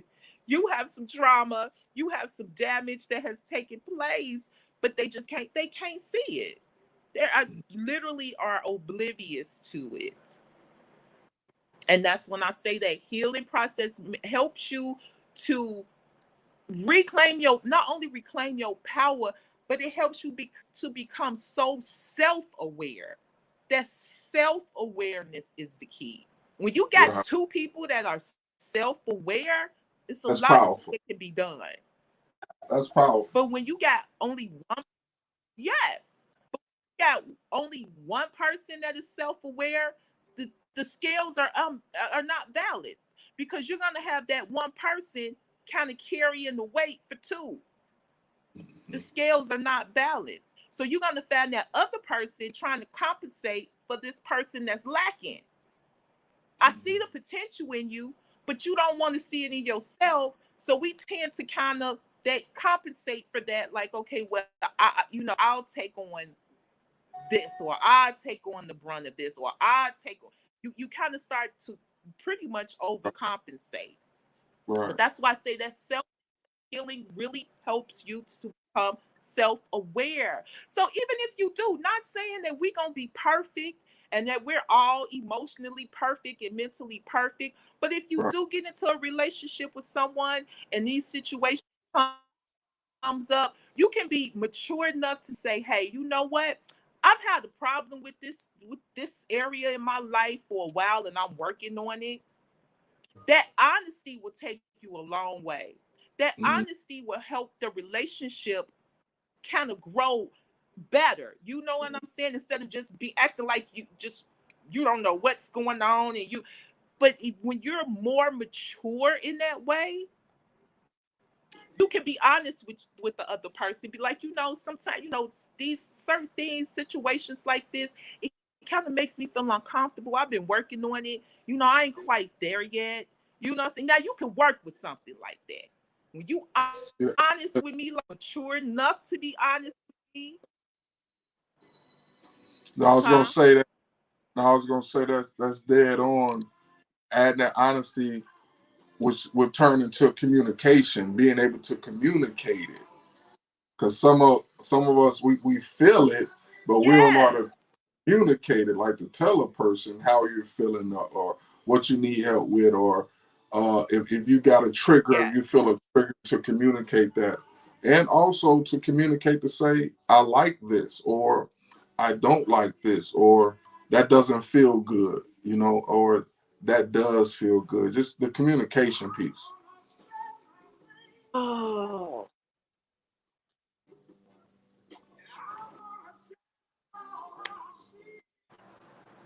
You froze. Okay, 1 second. I'm just trying to move around because it's really kind of breaking up, and I want to hear what you're saying. So I'm trying to move around a little bit. Okay. This feels like this is a good little area right here. Let's see. Let's make sure that you can see me real good. Okay. Let's see. This little corner, this is what we're going to have to do because I want to hear what you're saying. Yeah. I Can want you to hear really me? hear what you're saying. Can you hear me good? Yeah. Can you hear me? Yes, that's better. That's better. I'm gonna stay right here. I'm gonna stay right So what I was here. saying, Yep. that point you just hit on, the being honest part is big, and then I think within that honesty, the communication, being able to communicate your feelings, communicate the honesty. I think that's big Yeah. time. Again, being able to say, I don't like that, or I like that, or that makes me feel this way when you do that. You know, or I love when you do that. You know, communicating your triggers. Certain people got different triggers, so being able to communicate those triggers. So just the communication piece, I think, is big. Yeah, and it's not about being perfect. Healing doesn't make you perfect. That's not saying you're gonna be perfect. Nobody is perfect. But it's just the like I said, the maturity level and the self-awareness that comes along with the healing process. So when Mhm, the issues do come up, you know how to navigate them. You know, mhm, you can respond instead of reacting. It's a mhm, difference between the two.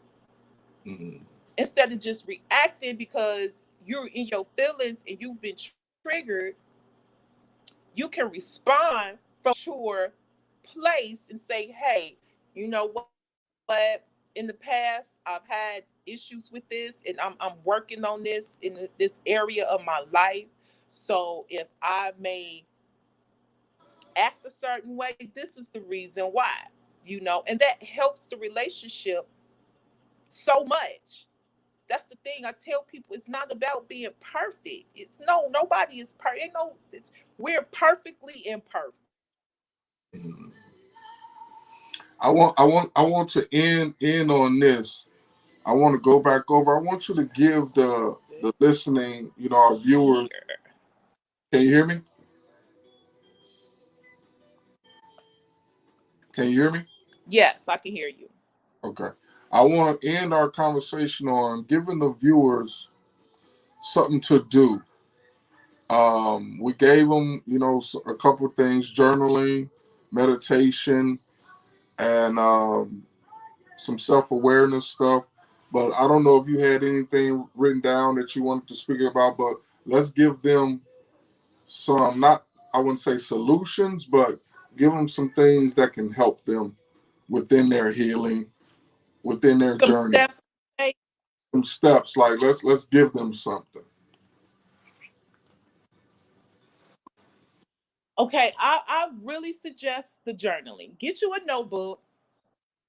At least take um I would say a good 30 minutes to an hour. Take that time to yourself, away from people, away from everybody. If you got to sit in your car by yourself, go sit out in the park, go sit out by the beach. It's starting to get warm outside. Somewhere off to yourself where you're not distracted, and just write out how you felt that day. Just start with that one step. Write out how you felt that day and what you were thinking that day. Mhm. Just start making that a habit and do that. Try to do that consistently on, I would say, a daily basis. Okay. Daily. Either before you go to bed, if you can't do it as far as your schedule goes, depending on how your schedule looks, right before you go to bed. Just sit in your bed with your notebook and your pen and your pencil and just write out how your feelings and all the feelings that you experienced that day.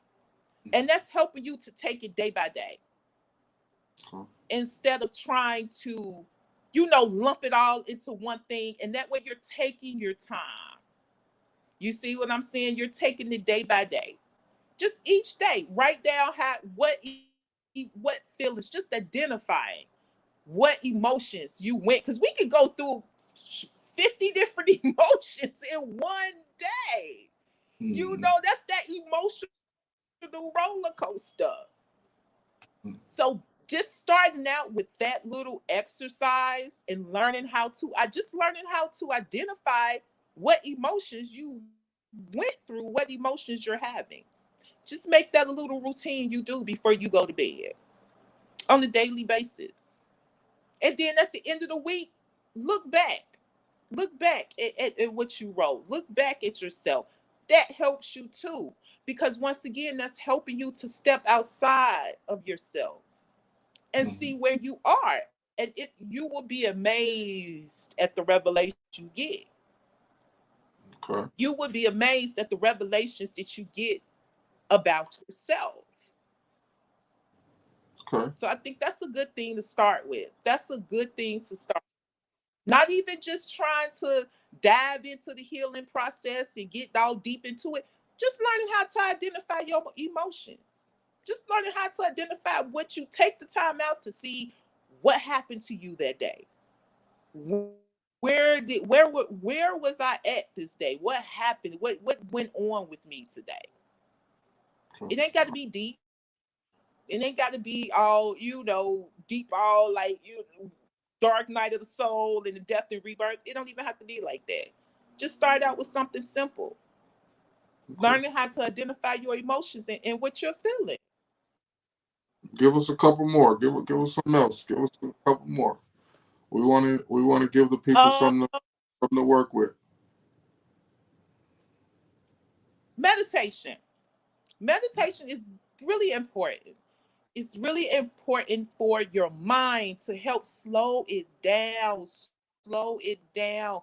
It's going to be a little difficult at first because when you try to quiet your mind, they call it that monkey chatter. It get the going. You start drifting off and thinking about what you got to get at the grocery store and all that. But the that's the part that practice. What one little simple thing to help you to slow your mind down and quiet it down? Take a piece of fruit, whatever is your favorite fruit. I like pomegranates. Okay. So hold the image of your favorite fruit in your mind. Try to hold that image for a few minutes. Just focus on that image, not focus on any other thought because it's going to try to come through. It's going to try to come in. Try to hold the image of that fruit, your favorite fruit. When you can hold that image for a good 5 minutes, you can use a timer. There's nothing wrong with using a timer during your meditation. Once you are able to hold that image in your head without any distractions, then the next step, you can do that little part for a week or two. Just being able to hold the image of your favorite fruit in your mind without any other distracting thoughts. And then from there, give yourself about 2 weeks. Good little exercise. Not saying that you have to get, it's nothing about getting anything right or being perfect. This is not what this is about. It's the exercise of it. Then from there, once you're able to hold that image of your favorite fruit, then from there, start going through all of your senses. Think about how that fruit feels in your hand. Think about how it smells. Think about how it tastes. Think about how it sounds. When you're able to go through all of the senses without being distracted, now you can move on to, I would suggest a guided meditation. Okay, but start out with that. Start out with that little exercise, is that meditative exercise. Meditation is not about getting Explain to them anything right. what's a guided meditation? What is that? Like on YouTube, you can go to type in guided meditation, and they will have where it's someone, you'll have the soft music playing in the background, but Mm-hmm. it's someone that's guiding you through the steps of slowing your mind or quieting your mind. They're going to one way they do it is you can either lay down for meditation or you can sit in a chair wherever you're comfortable. So they can take you through becoming aware of your body, be it in the present moment. So they'll guide you through certain little techniques to help you to become more aware of this present moment. They'll guide you through certain techniques and steps to take to quiet your mind. So it's someone kind of like telling you how to do it and what to do. That's a guided meditation. Some people find that a little easier until they're able to do it on their own. So it's just like an instructional meditation video. That's pretty much what it is. So we got journaling, we got meditation. Is there anything else that you can give them?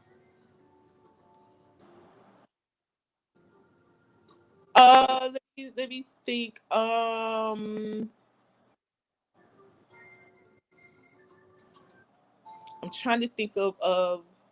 What do you think about reading certain books and reading? I know a lot of people don't understand this, but grounding.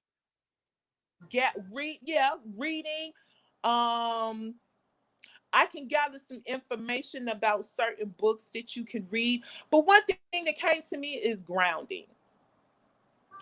Um, Grounding is a technique used to bring you out of, sometimes we're either too much in the past or we're too far in the future. And grounding helps kind of to bring you into the present moment, and that helps you to become more aware, more self-aware. So grounding can be um going out into nature. It's kind of like going out to nature and connecting to nature, going to the park, like people going on. That's why a lot of people go hiking, because it connects them to nature. It makes them feel more grounded here, like kind of grounded here on earth. It keeps you present and aware. When you're present in the now moment, you're more aware. You're more self-aware. When your thoughts are either off in the past or way off in the future, you're not present in the now moment. You're not aware of your now moment, of what's going on with you now. So grounding, and some people will go out and take off their shoes and stand barefoot in the grass or in the dirt to connect with the earth. The it's you're receiving. It's like, we're electromagnetic. That's why you got to get your heart jump started when it stops. We're electromagnetic. We're electric and we're magnetic. The earth is the same essence. It's the same thing. So drawing in that energy from the earth helps you to ground and be more present and aware within yourself. So that's one good thing for you to, for people that they can read up on and study up on. Look up grounding. Look I up, think look that up. Look up grounding. It's so much information out. I think that is big. That nature piece is big. We take that for granted, and we don't really know the power of nature and what it really does to the body. Even the sun, being out in the sun, just connecting with the sun, and Oh, yeah, what you just spoke about too. I know yeah. ancient people, they didn't really have shoes in ancient times, really, but even in somewhat of the less ancient times, when we wasn't wearing shoes a lot, that's what people do in spirituality and connect back to the earth. Is what you just said, take your shoes off and go barefoot. It's a connection within that, the energy between the earth, that's big. I think people don't don't really, really, know the power of that. So yeah, that's big grounding.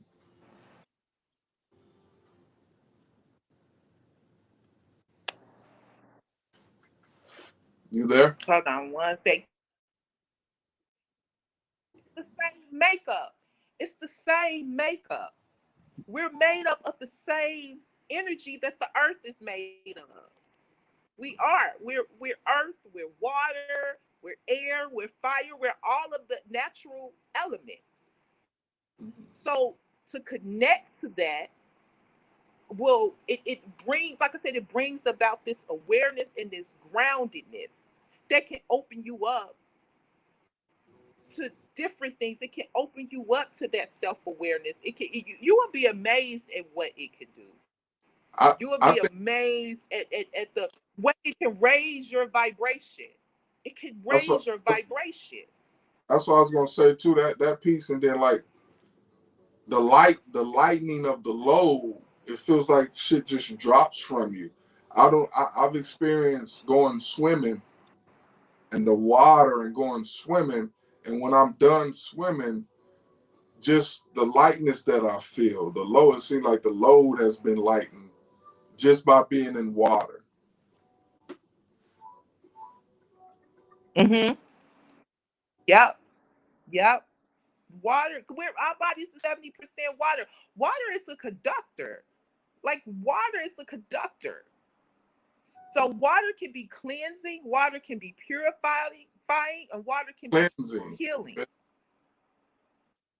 Yeah.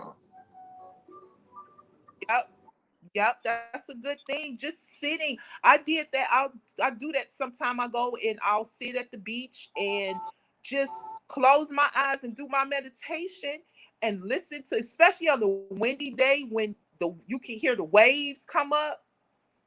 Oh my, it's so the vibration of it is so calming. It's so calming, and that's the whole point of the meditation and all of the things, is to calm us down, slow us down, get us grounded in this now moment so we can become aware. And I do this, become subconsciously aware, not the conscious everyday working mind, but the mind behind that conscious mind. That's subconscious, where a lot of the trauma and a lot of the pain and all of the hurt lies. The trauma and the pain ain't in our conscious everyday mind. That's where we react because of it. That's the reaction of it. That trauma and pain is in that subconscious. So you have to kind of get past the conscious mind to get to that subconscious so you can become aware of where you truly are, become aware of the things that's going on within you. So all those little things, that water is a good thing. That water is, even taking a bath, even taking the bath. We call them spiritual baths. We call them spiritual baths. A spiritual bath is a cleansing bath. It helps to cleanse your aura. It helps to the because your thoughts and your emotions are frequency. It's a vibration. We admit that it's emitted off of us. It's a frequency that's coming off of us. So sometimes that, to help with that healing or to help to become self-aware, take a bath, a spiritual bath. You take a shower first, and you can use something as salt. Salt is cleansing and purifying. Take a shower, then run you some bath water, put a little salt in that bath, and sit in that bath. Find you something to focus on. It could be anything. If you have not gotten good at meditation yet, and that's difficult, then even if you focus on, we can take you here. Even if you get like, I read the Psalms. The Psalms in the Bible are powerful. So each Psalm is correlates with a specific thing. Like the 91st Psalm is for protection, 27th Psalm. Or either affirmations. If you're not into the Psalms of the Bible, find you an affirmation. that really speaks to what it is that you're trying to work on. And sit in that bath. If you can't get to no lake or get to no beach, sit in that bath with that salt and focus and repeat that affirmation to yourself. Something that relates to what it is that you're trying to work on. Literally repeat it and focus on word for word how those words feels in that affirmation. That's what affirmations are. One of the things for affirmations is to help to unlock that subconscious, help you get into that subconscious part of you. Past the conscious mind, your everyday mind, and get into that subconscious mind. That's where everything is. That's where everything is. Sit in the bathtub with some salt and focus on the affirmation. That's another good thing too. Affirmations. A lot of people do that. You've seen the people do that where you can write them and stick them on your mirror or have them in your car when you get in. So every time you get in your car, you see that affirmation and the words. It's the energy of the words that triggers something in here. Like I said, that helps you to unlock that part that you haven't tapped into, that part of yourself that you have not had a chance to tap into. So affirmations, like you said, the water, the journaling, the grounding, And those I are think some good things to start out with. the last piece that we should end on is therapy, counseling and therapy.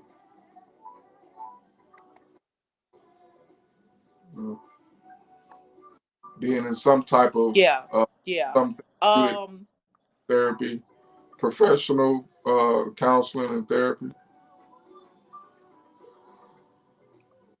So, why don't you speak about a little bit on that? I do suggest if you have experienced really traumatic things in your life, like deeply traumatic, and I'm not saying one area or one subject is more traumatic than the other or whatever. But sometimes people do experience some things that the average person has not experienced. So I really do suggest that you find someone who is reliable, someone who is competent, because you do have therapists or counselors out there and they just doing their job. They gonna tell you what they supposed to tell you to make you think that they doing something. But Right. somebody who's actually going, you're actually going to see some progress being made within yourself. If that's one thing, if you have not seen no progress made as far as your mental and emotional well-being or mental and emotional state, then you might want to find another counselor therapist.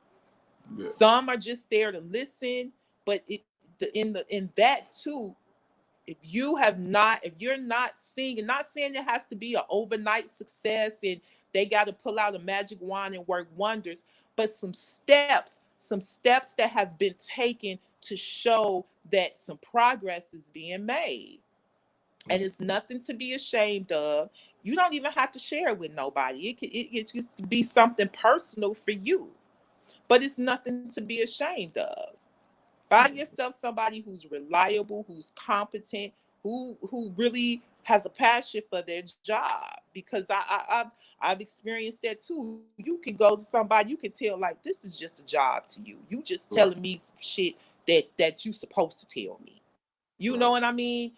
Not somebody who is really focused on making some type of progress with you, even Mhm. if it's just for somebody who's dealing with depression because they've dealt with something that's deeply traumatic.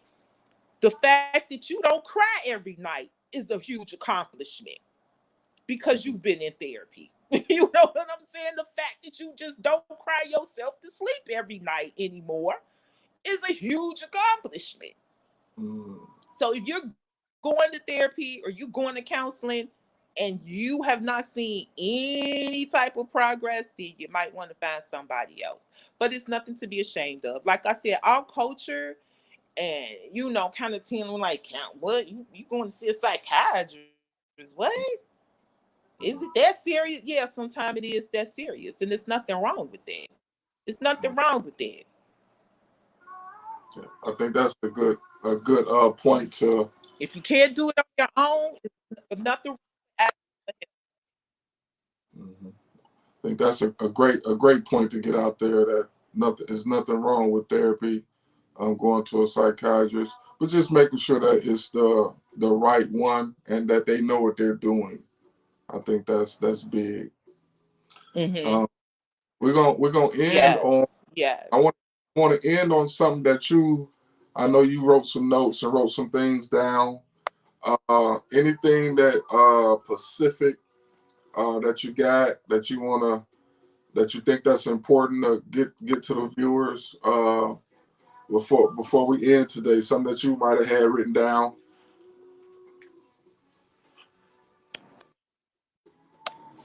Um, I would say my message is, and this is what I go by in my work with my clients and with people I work with, is calling back your power. Call your power back.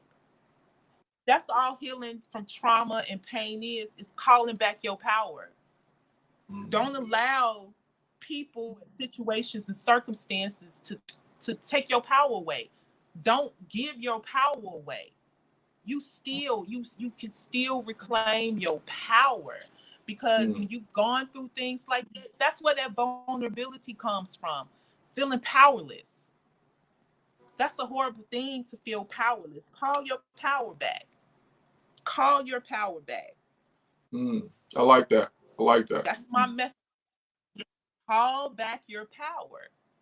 Mm, You have sovereignty over your life. You have authority over your life.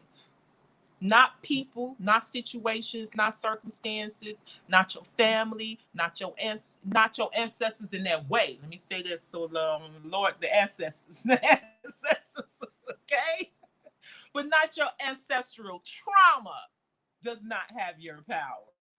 I don't mm. want to disrespect ancestors, okay? Right, right, right. Not your ancestral trauma. Call that. Reclaim your sovereignty and your authority over your life. Mm, That's what mm, the healing process is about. That's all. It's bottom line. Bottom mm. line. Okay, that's deep. That's big. I like that. I love that. Actually, I love that. Reclaiming the power over your life. I like that. I like that. Anything else? Let me see what I have here. That was my. I actually had to start by that because I Mm-hmm. felt that was something that I really felt like I wanted to get out there. Mm-hmm. Um,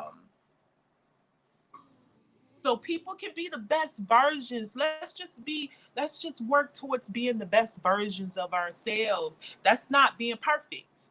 And I keep reiterating that for a reason. It's not about being perfect. It's just being the best version of you. That's all. Flaws and all. That's the holistic part. That's the repairing and becoming whole, holistic. It's the good and the bad. It's accepting them both. That's what make us whole. That's what make us whole. The good, I always do the air quotes because it's not really good and the bad. You know what I'm saying? Light or dark, whatever you want to call it. That's what makes us whole, both parts of us. Okay? That's the holistic part of us. Mm-hmm. That's all. Being the best version. That's all this is about. Is just being the best version of yourself. That's all I want for people, for the collective, for everybody. Be the best version of who you are. That's including all parts of you. All parts of you are beautiful. All parts of you are worth loving. All parts of you are worthy of good things.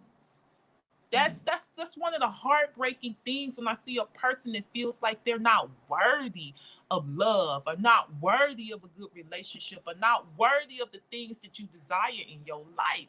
That's heartbreaking. We all are worthy. We all are deserving of everything that we want, everything that we desire. We wouldn't have the desire. It wouldn't be there in us if we were not worthy. We just got to see that we worthy. We have to become aware of that. I like That's that. it. That's big. I'm gonna end on that, on the worthiness of what we desire and what we need and what we want.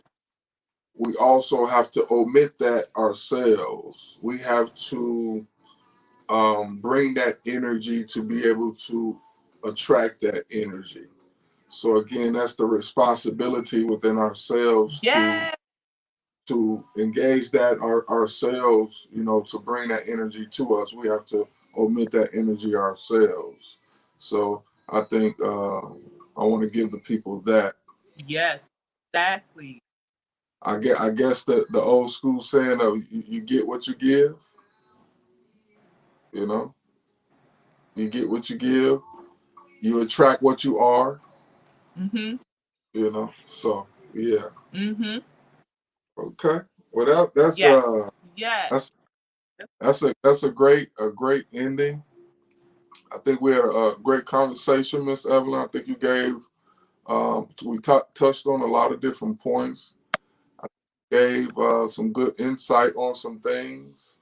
And what we're gonna start to do is we're gonna start doing maybe a show on this once a week, and we're gonna have some other guests on. Okay. We're gonna have some other guests on, and we're just gonna start, speaking on this. Okay. And like I say, once a week, just speaking on healing, on speaking on depression, anxiety, speaking on how to get through those things. We got a lot of people that's out here that's lonely, by themselves, that want to do the healing but don't know what healing looks like, don't know where to start, and we just want to just keep giving that information. Be in a space where people can come and listen and maybe get some things that might trigger them to start their journey, and just keep getting the awareness out. So I want to Yeah. thank you. Yeah. That keyword said, that anxiety, it seemed like that is just running rampant nowadays. Everybody is suffering from this anxiety thing. You know, like when we were growing up, we didn't know nothing about no anxiety. Like what is, but it's like everybody is suffering from that right now. Right. You know, and I want to put this here as well. Um, my name is listed here, and I am more than welcome. If you want to work with me on a one-on-one basis, I am more than welcome to share anything with you to be able to help you along your healing journey.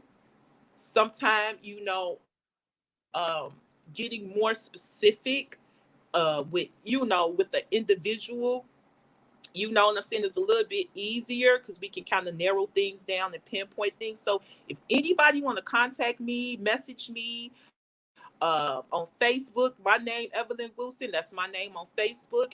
You got a question or whatever it is, I don't mind sharing information. I don't mind sharing any kind of knowledge or information with anybody. I'm glad you said that because that's what I wanted to do. Why don't you give um, a quick synopsis of what you do, and what kind of not your expertise, but really what you really delve into. Um, give them a little bit of that, and then give them your information one more time. But once you give them a little bit of what you do.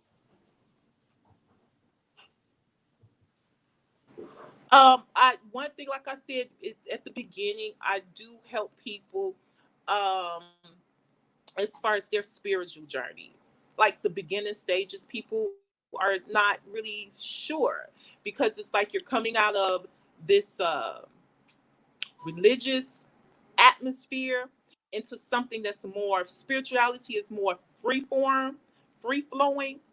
Um, People who are awakening spiritually, it can be a bit confusing. I help people with understanding the spiritual awakening. It's anything things as simple as I can teach you. I'm not healer when I'm a healer, but I'm a not healer as far as like me healing you. I can teach you and show you the steps to take to help you heal yourself. That's my part in the healing process. I'm a healer in the aspects that I teach you how to heal yourself. To gain an understanding of what that looks like so you can take the information and apply it to your situation and to your life. Because everybody's life is unique. Everybody's path is unique to them. We are all on different parts in this journey. So, what might work for somebody else might not work for the next person. So I Don't help you to find what is unique and specific and what you want to. I'm sorry. No, I was gonna say, don't you do? I don't know. Do you call it readings, or do you do things with Yes, cards? tarot reading. Okay, Do yeah. tarot reading. Yes, I do tarot readings and clarification on that. I do it in regards to your healing journey. I don't do relationship readings. I don't do love readings.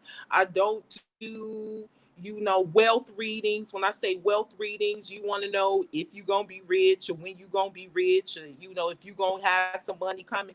I don't do anything, no readings like that. My readings is specifically revolves around your healing process, what's going on with you internally. That's what I focus on. I focus on the internal, not the external. So I don't do, some people kind of have an assumption with tarot readers that well, I want to know if my boyfriend coming back. I don't do those type of readings. Right. My readings is specifically revolves around the healing process. Okay. And again, they can reach where And they can what's reach. going on with you internally. Right. And where can they reach you at? My Facebook, you want to message me on Facebook, I'm Evelyn Wilson on Facebook. Okay. My email is Evelyn W76 at gmail.com. So that's going to be EVELYNNEW76 at gmail.com. So if you want to send me an email, or if you want to message me on Facebook, I have people contact me through Messenger on Facebook. So I'm Evelyn Wilson. Just look for me on Facebook. I'm in Gray's friends list if you want to find me that way. But I'm Evelyn Wilson on Facebook. And my email is EvelynW76 at gmail.com. All right.